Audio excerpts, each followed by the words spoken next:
Hey, welcome back to Go Local Live. I'm Ava Gaudet here in the Navigant Credit Union Broadcast Center. Really excited about my next guests. They are the actors playing Romeo and Juliet in the new bilingual adaptation of Romeo and Juliet that was a collaboration between Trinity Rep and Rhode Island Latino Arts. It's a really cool project and super excited to introduce the actor playing Romeo. This is Orlando Hernandez. Come on out. Hi. Hi, Eva. So nice to be here. So nice to have you. Thank you so much for being here. I love this project. Bilingual adaptation of Romeo and Juliet. Very inclusive, very kind of fresh idea on this obviously very old classic. How did you get involved with this production? So I had been working on a play with the organization Arte Latino of New England, or ALNE, which is run by Saul Ramos and Maritza Martel.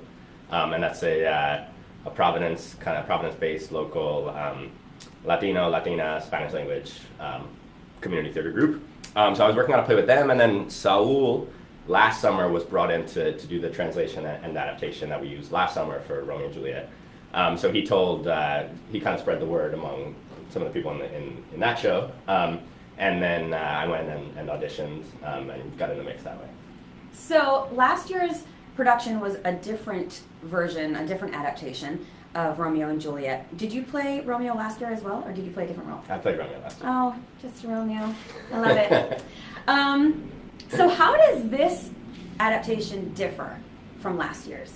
Yeah, so this one was edited by Marcel Mascaro, who's also co-directing it, the play, and so this year last year it was a bit more kind of Spanglish. The Spanish and the English were kind of alternated through the text.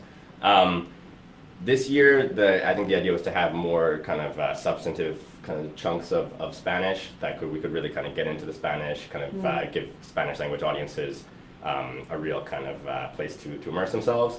And so there are kind of zones of Spanish and zones of English, but less of a little bit of the back and forth, but less. Right. So that's one difference.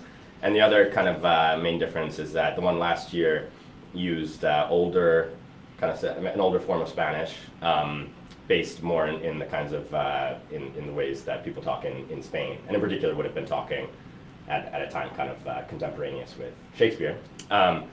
This year the Spanish is it's more modern. It's more kind of based in Caribbean and Latin American Spanish kind of idioms and flows more than in that older Spanish.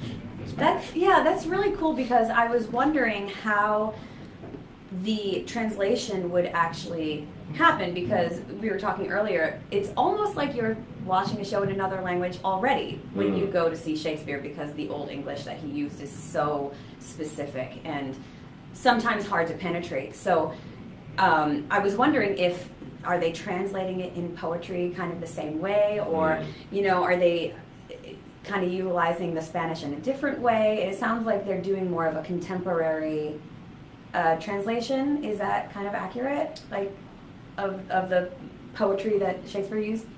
Yeah. I think that the Spanish it is more contemporary. There's still very much though some of the sound structures and some approximation of the meter in some places, and some play with rhymes, and so I think that the idea was to kind of have some of those elements that are so rich in the Shakespeare, have those still be present, but also kind of see it as an opportunity to bring contemporary Spanish speaking audiences kind of closer, and have them maybe hear turns of phrases or ways of speaking that are closer to how they would speak now.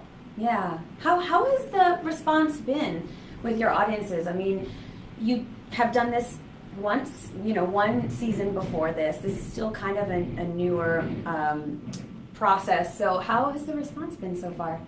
Overall, the response has been really good. And we've gotten kind of really nice responses from both English-speaking and Spanish-speaking audiences. And the Spanish-speaking audiences, which in some way are the audiences that this project is kind of for, have some really cool responses. I mean, one of the things that helps with this, I think, is that we're going to different sites, different places to present the shows. So this past Saturday we were at Waterfire, which is kind of a whole big, as you know, whole big big spectacle. Event, people coming, people going. Tomorrow we're doing a show at the South Providence Public Library, and so there we're going to be in a community room. It's going to be very small, kind of very focused attention.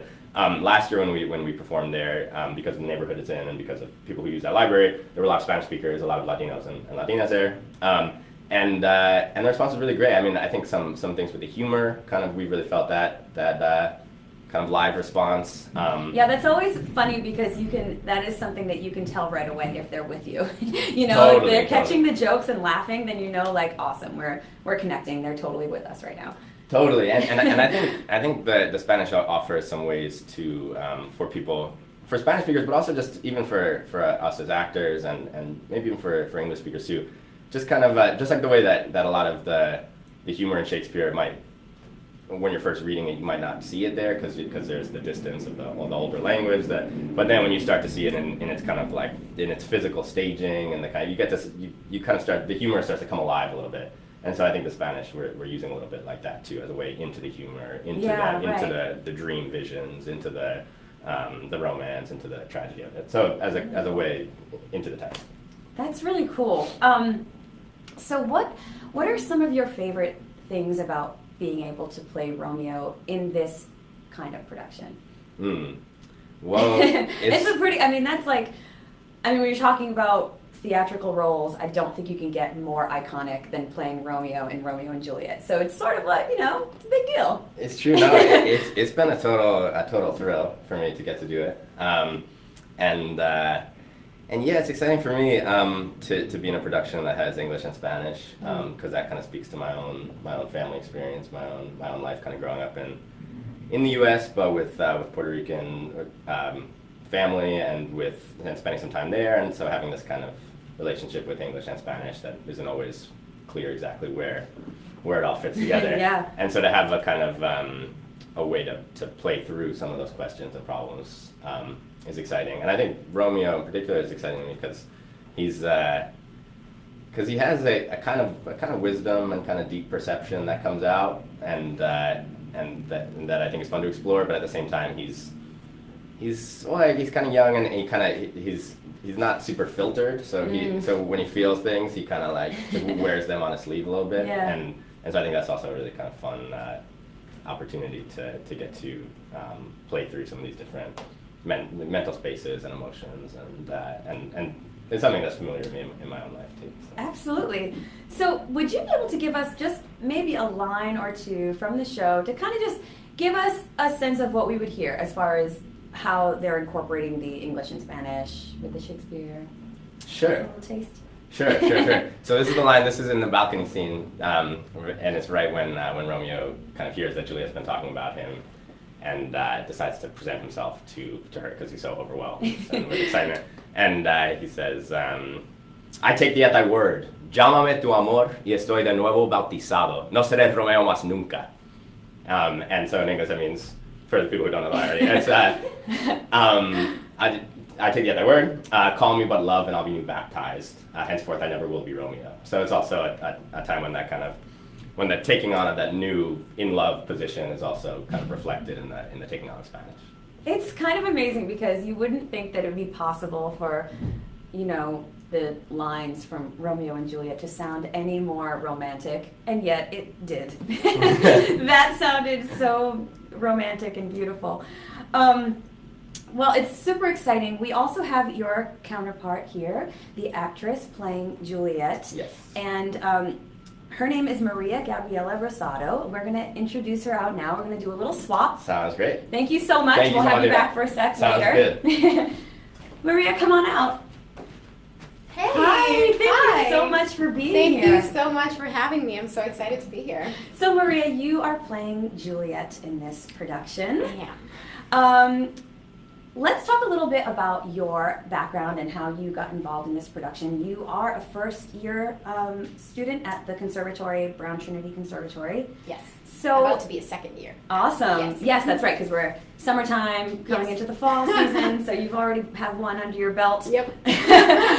So tell me how you got involved in this production.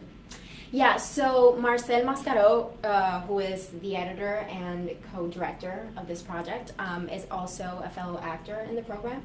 And they had been coming up to me this whole year talking to me about this amazing project that Trinity does over the summer, and just how they were all kind of brainstorming how they were gonna make it more contemporary or change the translation and stuff like that. And then towards the end of the semester, they had a call to audition, and I was like, yes, this is perfect. I'm so excited. And I was just so excited to be able to audition and be there, and I got the privilege to get that role, and it's been exciting. That it really seems exciting. Like I was saying, there's kind of no more iconic role than no pressure. Yeah, exactly. Than Juliet in Romeo and Juliet. Do you have a lot of experience with Shakespeare? Have you done a lot of Shakespeare in your past? Actually, I have not. This year our instructors have been very generous about training us in Shakespeare and really drilling how amazing this language and this play of words and these characters are, and how complex they really are, and how, Shakespeare is one of those things that when you're like in school, right, everyone has to do this. And you're like, I don't get this. This is like not for me. It's so boring. But then, this year we've kind of opened up this world of possibilities that I'm so honored to now just get to do the actual thing and to experience that through this project. So yeah, absolutely.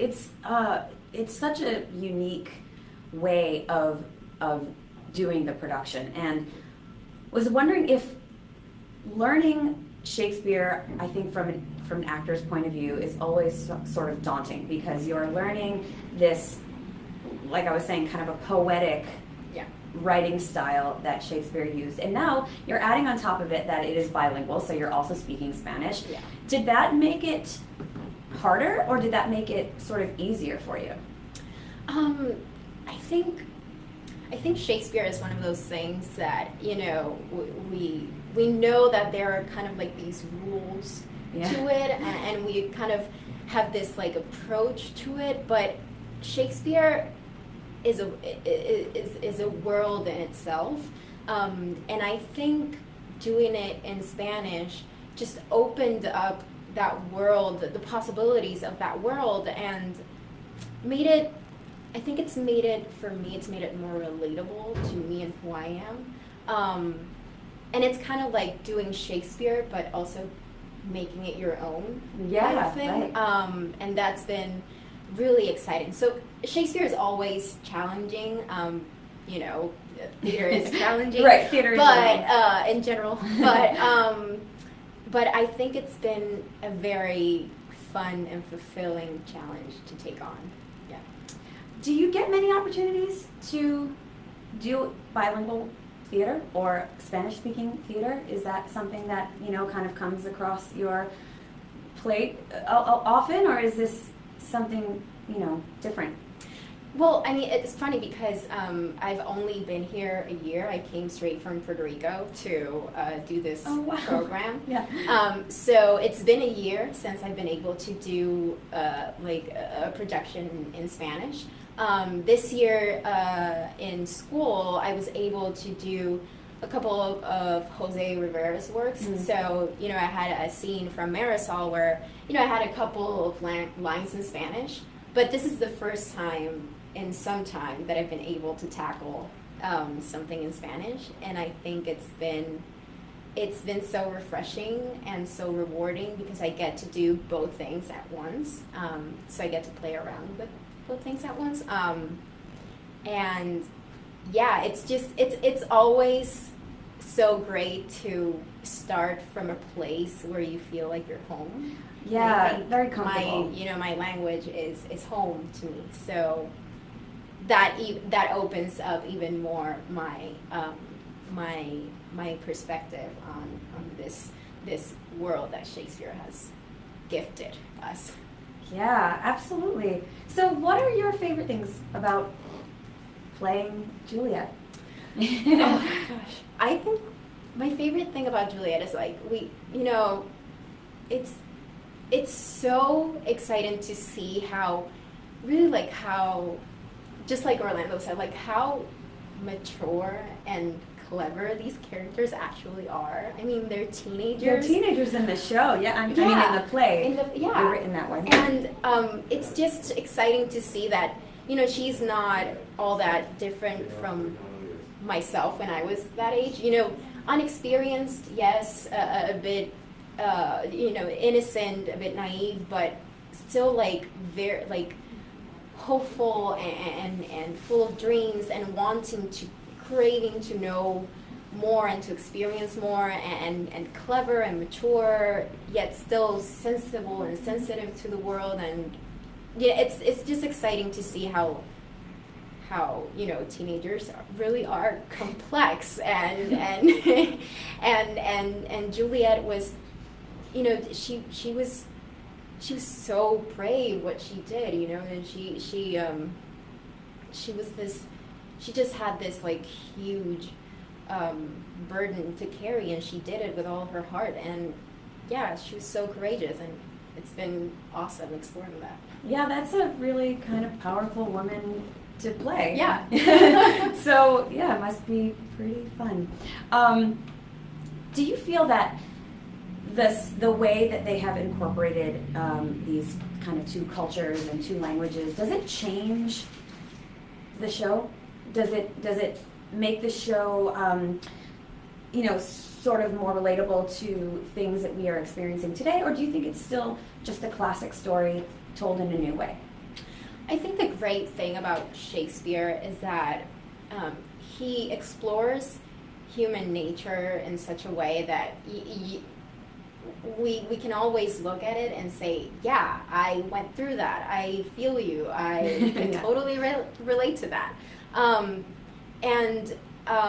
think we are living in a place right now where we talk about assimilation, and we talk about immigration in the context of other Latin American countries, and we're having these big conversations around generations of families that have been here, or people that are just coming to this country, and how are they adapting and assimilating, and how is language a part of either making it or breaking it. It's one of those things where I think we can always find something to anchor our stories to, and yeah, I think it is relatable, but I also think it's just we've kind of made it just a fun and exciting thing to watch. So there's always a way to just connect to it. Yeah, I think anytime you are putting the focus on inclusion, and anytime you're putting a focus on a new twist on telling a story, people are engaged, and and I think this is a really great example of that. So I asked Orlando if he could say a line or two from the show to sort of give us a taste of the language being used. Would you mind also? Yeah, of course. Great. So this is a line where Juliet is figuring out whether she should drink this mixture and just go for this plan to be reunited with Romeo. And so she says, "What if this mixture do not work at all?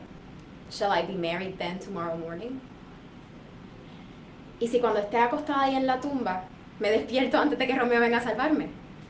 Ese es mi miedo. Shall I not then be stifled in the vault, and there die strangled ere my Romeo comes?" So she has this one line in Spanish where she's basically in Spanish saying this huge thing about my biggest fear is that I am just laying there and I wake up before he comes, and then what? what happens? Was it all worth it? So I think I think this translation, I love it because, you know, we really focused on what are the parts that we want to, you know, like emphasize, switch yeah, to the other language, and why is that? And I think this is a moment, this is such a huge moment for her, that it's like she has to say it in Spanish. So I love that. That was beautiful, by the way. Thank you so Thank much. you. So, Orlando, come on out. Yep. Let's talk a little bit quickly. I'll sort of scooch over so we have space. How can we see the show? It's running until July 31st, and it is free. No tickets involved. This is a touring production, meaning that it is not in the same location every time. Mm-hmm. Where can we get information? How can we check you guys out? So you can go to Trinity Repertory Company. It's their page on Facebook, and they have all the information there. There's also an event called Shakespeare and El Verano's Romeo and Juliet, and you can also get all the information there. Yeah, and just in terms of where we're presenting the shows coming up, I mentioned that tomorrow we're at the South Providence Library. This Sunday we're at the Steel Yard.